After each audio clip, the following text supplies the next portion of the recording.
This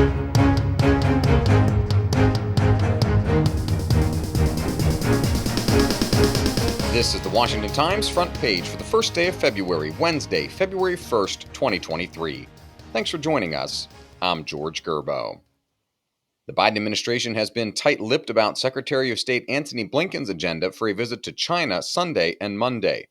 National Security Team leader Guy Taylor reports sources say the central goal is to tamp down rising Cold War-style tensions between Washington and Beijing.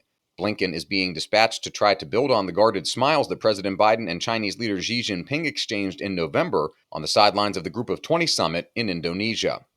The two sides agreed to explore areas where they could cooperate, including on issues such as climate change and curbing the trafficking of fentanyl.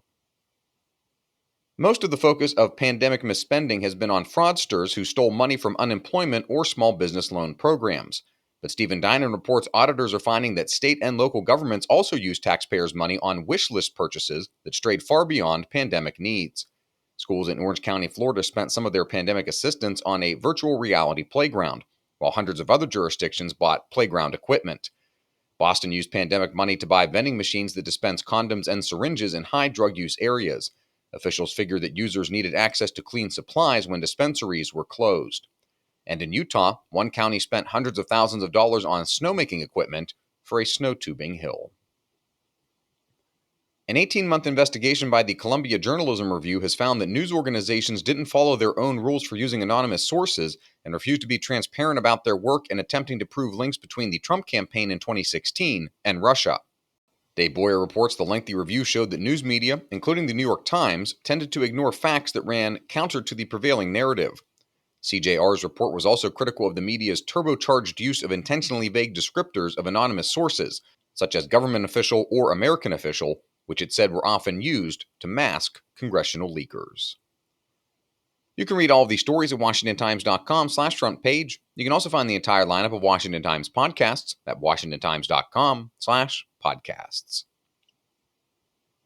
National politics reporter Susan Ferricchio looks at the campaign of California Congressman Adam Schiff for Senate and what he'll face over the next 2 years. Schiff announced Thursday he'll seek the Democratic nomination for Senate, pitting him against six-term incumbent Democratic Senator Dianne Feinstein. Critics have hit Schiff's claims over the past 7 years that were central to his effort to hold President Trump accountable, both during 2 impeachment proceedings, as well as his work on the House Intelligence Committee. And finally, 2 Miami residents have been charged with conspiracy in attacks on crisis pregnancy centers in Florida. Valerie Richardson reports one of the suspects, 23-year-old Amber Smith Stewart, has identified herself as being anti-fascist, or Antifa, and anti-capitalist on her Facebook page. The second suspect, 27-year-old Caleb Freestone, has been active with Whatever It Takes, a pro-abortion group that advocates for sustained civil resistance and direct action. The 2 are accused in June attacks on a trio of pregnancy resource centers in Hialeah, Hollywood, and Winter Haven. Find all of today's front page stories at WashingtonTimes.com/front page or on the Washington Times app, and find us wherever you get your podcasts. Just search Washington Times in any major podcast app. You can also find us on Twitter and Instagram at WashTimes for breaking news, sports, commentary, and more. For the Washington Times, I'm George Gerbo.